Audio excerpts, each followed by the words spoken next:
శ్రీ దత్త దర్శనం పార్ట్ 3 దత్త బాల్యము. ఈ విధంగా అపూర్వాలు అనూహ్యాలు అయిన మహా తపస్సులకు ఫలభూతుడుగా దత్తస్వామి లోక రక్షణార్థమై అవతరించాడు. ఆ స్వామి లోకోత్తరత్వం ఆయన బాల్యంలోనే ఆశ్రమవాసులందరికీ వ్యక్తం కాసాగింది. దత్తుడు బాలకేలిగా చేసే అనేక విధాలైన అల్లరి మహాయోగ సాధనలు అనేక వేల సంవత్సరాలుగా చేసిన మునివృద్ధులకు సైతం అందరాని మహాచిత్రాలుగా ఉండటం చూసి ఆశ్రమవాసులు మునిజనులకు ఆశ్చర్యంగా ఉంటోంది. అనతి కాలంలోనే ఆయన అనంత విచిత్ర విభూతి సంపన్నుడని వారంతా గ్రహించారు గాని ఆ స్వామి అసలు తత్వం ఏమిటో ఎంత తరచి చూచినా అందని ద్రాక్ష గుత్తే అయ్యింది. క్రమంగా అనేక మంది మునిజనులకు ఈయన సామాన్యుడు కాదని, ఇతని తత్వం ఇదమిత్తంగా తెలియకపోయినా ఇతడు మాత్రం బహుమాన్యుడని మనసులో దృఢపడటమే కాక దుఃఖాలను తరించగల ఆత్మయోగం కావాలంటే ఈయన్నే పట్టుకోవాలనే నిశ్చయం తలెత్తసాగింది. అయితే బాలదత్త స్వామి రాను రాను ఏకాంత ప్రియుడు కాజొచ్చాడు. ఒకప్పుడు ఆయన సంఘాలను ఎడంగా తన్ని ఏకాకిగా యోగనిష్టలో దీర్ఘకాలం ఉందామని అనుకోసాగాడు. మునికుమారులు అది గ్రహించారు. దత్తస్వామి ఇక ఏకాంతంలోకి వెళ్ళిపోతే తమ గతి ఏమిటి? ఇక అతడు తిరిగి రాకపోతే తమ గతి ఏమిటి? ఇక వారంతా దత్తస్వామి చుట్టూ చేరి తమని శిష్యులుగా స్వీకరించమని బలవంత పెట్టారు. స్వామికి వారిని పరీక్షించాలనే సంకల్పం కలిగింది. దత్తస్వామి వారంతా చూస్తూ ఉండగా ఒక సరస్సులో మునిగి మాయమయ్యాడు. మునికుమారులు అది చూసి అబ్బురపడ్డారు. యోగం మీది ఆసక్తి చేత, స్వామి మీద ప్రీతి చేత, ఆ రూపం మీది మోహం చేత వారాయనను విడిచి ఇళ్లకు వెళ్ళలేకపోయారు. త్రిలోక సమ్మోహమైన ఆ దివ్య సుందర రూపాన్ని తలుచుకుంటూ వారు సరస్సు ఒడ్డులోనే నిలిచిపోయి స్వామి కనిపించేదాకా ఇళ్లకు మరలి వెళ్ళరాదని నిశ్చయించుకున్నారు. అలా 100 సంవత్సరాలు గడిచాయి. సరోవర జలగర్భంలో నిశ్చల సమాధిలో మహానందమయుడై ఉన్నాడు స్వామి. 100 ఏళ్ళైనాక కూడా మునిజనులు ఇంకా తన కోసం వేచి ఉండటం చూసి ఆయన సంతోషించాడు. కానీ ఆయనకు వారిని ఇంకా పరీక్షించాలనిపించింది. దత్తస్వామి ఎంత కరుణా సముద్రుడో అంత పరీక్షా నిష్ఠూరుడు. ఆయన ఒక చేత్తో సుందర వనితను, మరో చేత్తో మద్యపాత్రను పట్టుకొని సరస్సులోంచి బయటకు వచ్చాడు. ఆ స్త్రీ ఎలాంటి స్థితిలో ఉందో తలుచుకుంటేనే మునిజనులకు అసహ్యంగా ఉంది. దానికి తోడు మద్యం. ఇతరులు చూస్తున్నారని లేదు. వారిద్దరికంటే మ్లేచ్చులే నయం. అలా ఉంది వ్యవహారమంతా. ఆ స్థితిలో ఉన్న దత్తస్వామిని చూసి కొందరు మునికుమారులు విపరీతమైన అసహ్యంతో ఏమో అనుకున్నాం, ఏదో కాస్త యోగం ఉంటే ఉందేమో కానీ ఇతడు ధర్మభ్రష్టుడు, చీచీ అనుకొని ఆయన్ను విడిచి వెళ్ళిపోయారు. వారిని చూసి నవ్వుకున్న దత్తస్వామి పరీక్షాలీల ఇతరుల ఎదుట మరీ పేట్రేగిపోయింది. ఇక దత్తస్వామి ఆ నిర్లజ్జ యువతి కలిసి వారి ఎదుట జరిపిన క్రీడలు ఇన్ని అన్నీనా? సంగీతాలేనా, నాట్యాలేనా, మద్యపానాలేనా, స్వైర విహారాలేనా? ఒకటని ఏమిటి వారికి అదుపు లేదు. ఈ స్థితి చూసి మరికొందరు మునికుమారులు విడిచిపోయారు. కొద్ది మంది మాత్రం మిగిలారు. స్వామి చేసే ఈ క్రీడను చూసి లోలోన నవ్వుకున్నారు. చేతులు మొగిడ్చి ఇలా స్తుతి చేయడం ప్రారంభించారు. దత్తప్రభు, యోగేశ్వర, స్వామి మమ్ము కరుణించు. నీవు యోగేశ్వరుడవు. గాలి ఇటు దీపశిఖను ముట్టుకుంటుంది, అటు శవజ్వాలను ముట్టుకుంటుంది, అటు బ్రహ్మర్షులని ముట్టుకుంటుంది, ఇటు పరమ మ్లేచ్చులని ముట్టుకుంటుంది. అయినా ఆ వాయువుకి ఏ గుణం అంటదు, దోషము అంటదు. అలాగే యోగ బలం చేత ఆత్మదర్శనం చేసిన పరాత్పరుడవైన నీకు ధర్మం వల్ల వచ్చే పవిత్రత లేదు, అధర్మం వల్ల వచ్చే పంకము లేదు. మాబోటి అల్పబుద్ధులది తెలియక నూలు పోగుతో మృగరాజును కట్టివేయాలనుకున్నట్లు సామాన్య లౌకిక ధర్మ సూత్రాలతో నిన్ను బంధించాలని చూస్తారు. మరికొందరు హీనబుద్ధులు నీ ఈ లోకాతీత స్థితిని చూసి భ్రమించి గర్వులై తాము కూడా నీలాగా ప్రవర్తించి ధర్మం తప్పుతూ ఉంటారు. అట్టి మూడులిద్దరికీ నీవు అందనే అందవు. స్వామి దయచేత నువ్వే మాకి సూక్ష్మతత్వం గోచరించేట్టు చేశావు కనుక ఇక పరీక్ష చాలించి కరుణా సముద్రుడవై మమ్ము తరింప చేయవలసింది.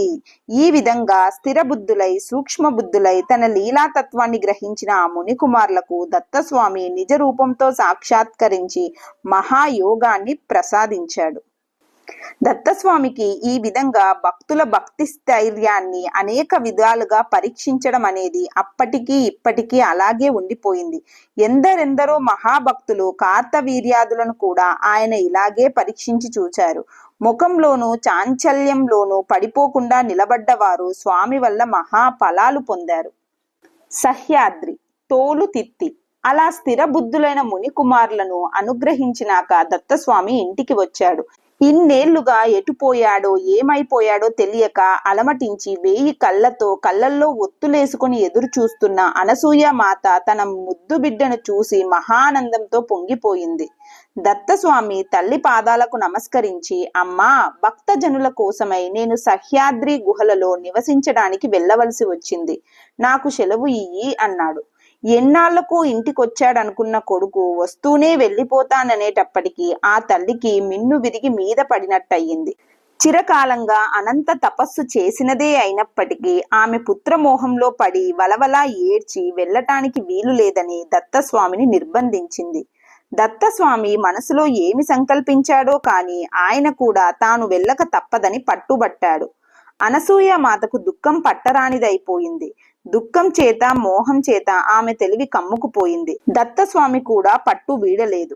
చివరికి దుఃఖము కోపము ఆగక ఆ తల్లి ఇలా అన్నది, దత్తా, నువ్వు యోగివే అవ్వవచ్చు, 10 మందికి గురువువి కూడా అయితే అవ్వవచ్చు, అయినా నువ్వు నాకు కొడుకువే అని మర్చిపోకు. నీకీ చర్మదేహం ఇచ్చింది నేను, అది కూడా మర్చిపోకు. కనుక నువ్వు వెళ్ళదలుచుకుంటే నేనిచ్చిన ఈ చర్మం నాకిచ్చేసి ఆ తరువాత కదులు. అది విని దత్తస్వామి నిశ్చలంగా ఒక చిరునవ్వు నవ్వాడు. ఆ నవ్వుని చూసి ఎందుకో గాని అనసూయ మాత బిత్తరపోయింది.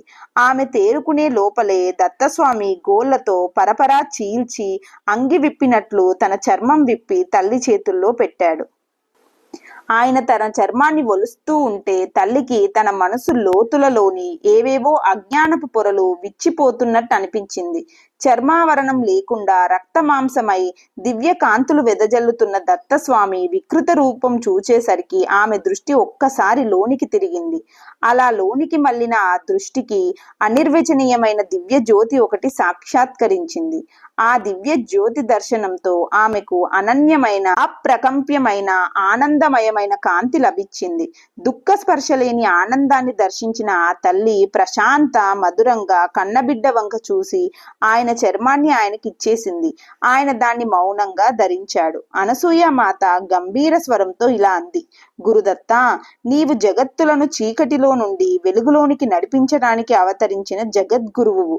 నీకు అవధులు లేవు, జన్మ వినాశనాలు లేవు. నాకీ సత్యాన్ని ప్రకాశింపచేశావు. ఇక నీ ఇష్టానుసారంగా సహ్యాద్రిపై కొలువుండి భక్తుల హృదయాల్ని ఏలుకో. విశ్వస్య కళ్యాణమస్తు. దత్తస్వామి మహా ఉల్లాసంగా సహ్యాద్రికేసి బయలుదేరాడు. అలా సహ్యాద్రిని రాజధానిగా చేసుకుని ఆయన ముల్లోకాలలోని భక్తులను ఉద్ధరిస్తూ, సాధుజనులను రక్షిస్తూ, క్రూరాసురులను సంహరిస్తూ యోగరాజ్యాన్ని ఏలుకోసాగాడు. ఆయన ప్రవృత్తి లోకోత్తరంగా ఉంటుంది. ఆయన లీలలు ఊహాతీతంగా ఉంటాయి. ఒకప్పుడు ఆయన శాంత మనోహరమైన యతి రూపాన్ని స్వీకరిస్తాడు. మరొకప్పుడు అనేక బీభత్స స్వరూపాల్ని ఆయన స్వీకరిస్తాడు.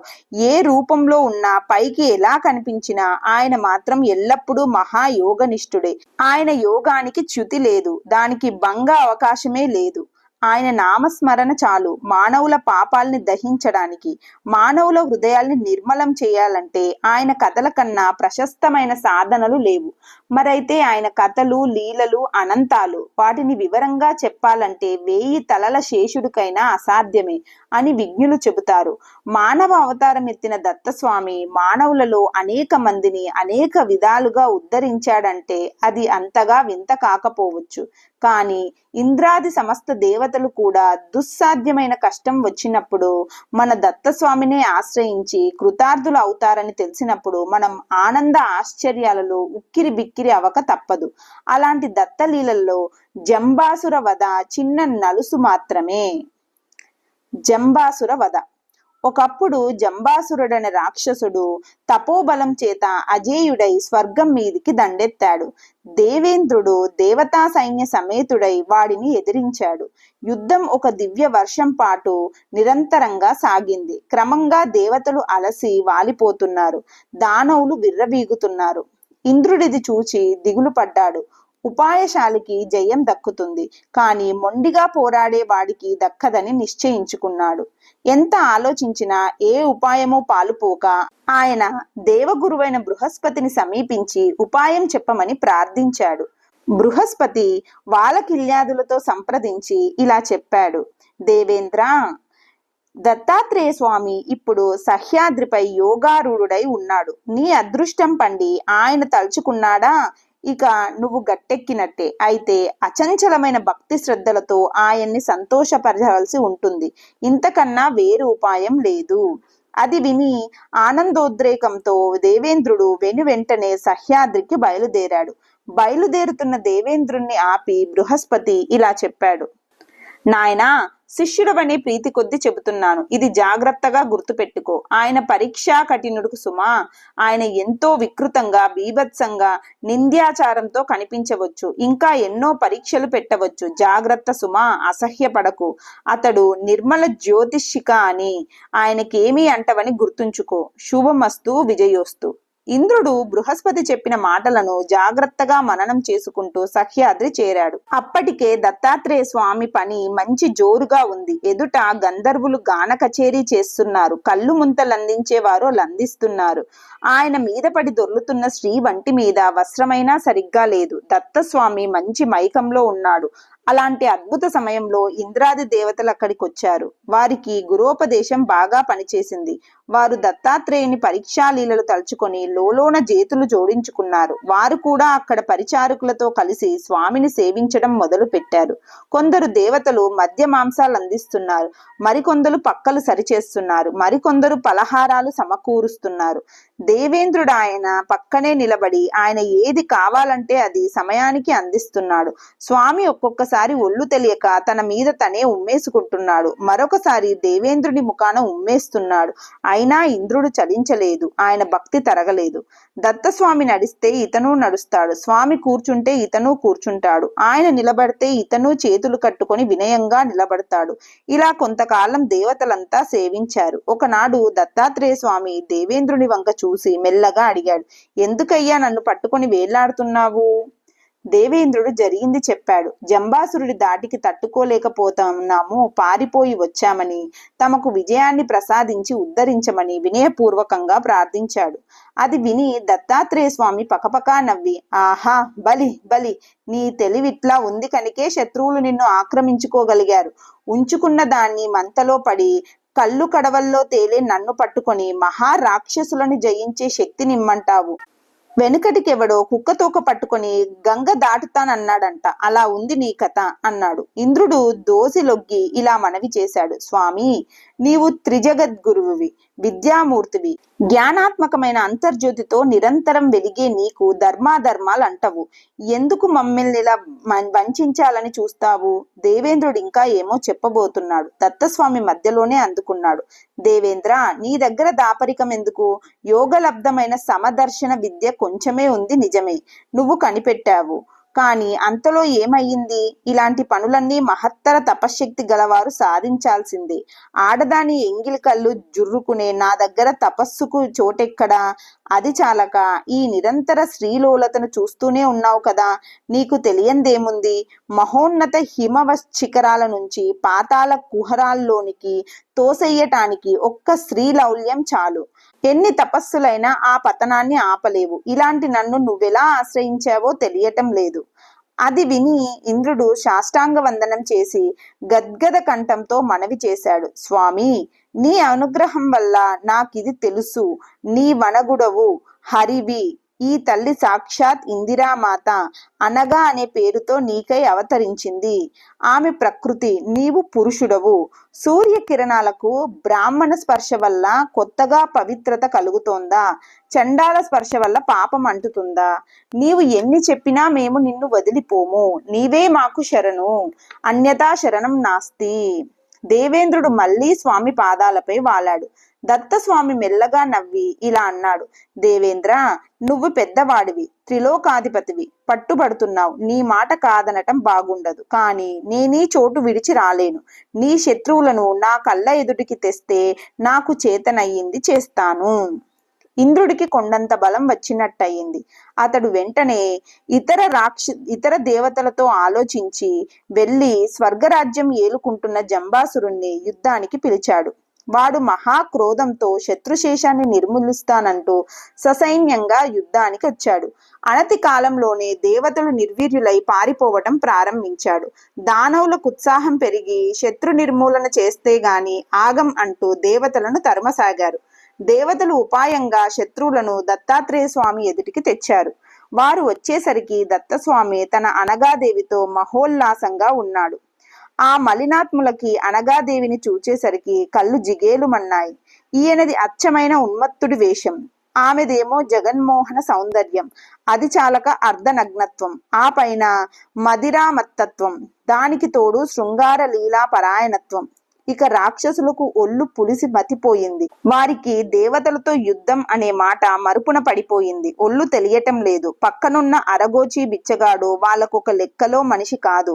వాణ్ణి పక్కకీడ్చి పారేశారు. అతడు కూడా ఏమీ మాట్లాడక పక్కగొదిగిపోయాడు.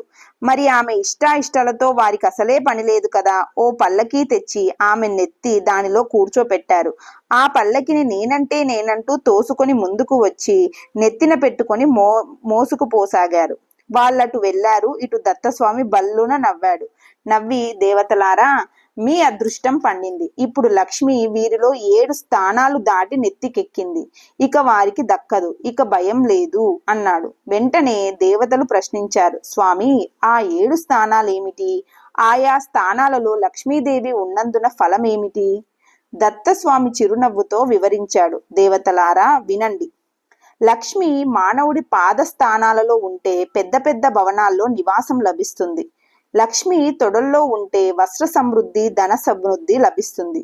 గూహ్యంలో ఉంటే భార్య సౌఖ్యం సమృద్ధిగా లభిస్తుంది. రొమ్మున ఉంటే మనోరథాలు సిద్ధిస్తాయి. కంఠంలో ఉంటే భూషణ సమృద్ధి, బంధు సమృద్ధి లభిస్తాయి.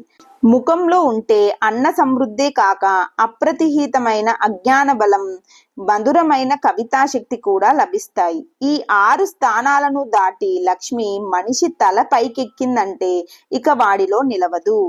దేవతలారా, ఇప్పుడు లక్ష్మి ఈ పాపాత్ముల నెత్తికెక్కింది. ఇక వీరిని వదిలి మీ మీదికి దూకుతుంది. ఇక జాగు చేయకండి, అస్త్రాలను ధరించండి. వాళ్ళు ఇదివరకే నా వల్ల నిర్వీర్యులయ్యారు. ఇంకా ఏమన్నా పుణ్యశేషం మిగిలి ఉంటే అది ఈ పరశ్రీని అంటుకున్న పాపానికి బూడిదయ్యింది. కనుక ఇది మంచి సమయం. ఇప్పుడు విజయం సాధించుకోండి. స్వామి ఇక్కడిలా చెబుతూ ఉండగా అక్కడ దానవులలో కలకలం చెలరేగింది. ఆ సుందరికి దగ్గరలో నేనుండాలని, పల్లకి నేను మోయాలని వాదాలు పెరిగి చివరికది కొట్లాటల్లోకి దిగింది. అట్టి తరుణంలో దత్తస్వామి ప్రోత్సహించడం వల్ల దేవతలు మహోత్సాహంతో వెళ్లి యుద్ధం చేసి దానవులందరినీ హతమార్చారు. పల్లకిలోంచి ఎగిరి వచ్చి దత్తస్వామిని చేరింది అనగాదేవి. ఈ విధంగా దత్తాత్రేయ అనుగ్రహం వల్ల ఇంద్రాది దేవతలు స్వర్గరాజ్య లక్ష్మిని మళ్ళీ పొందగలిగారు.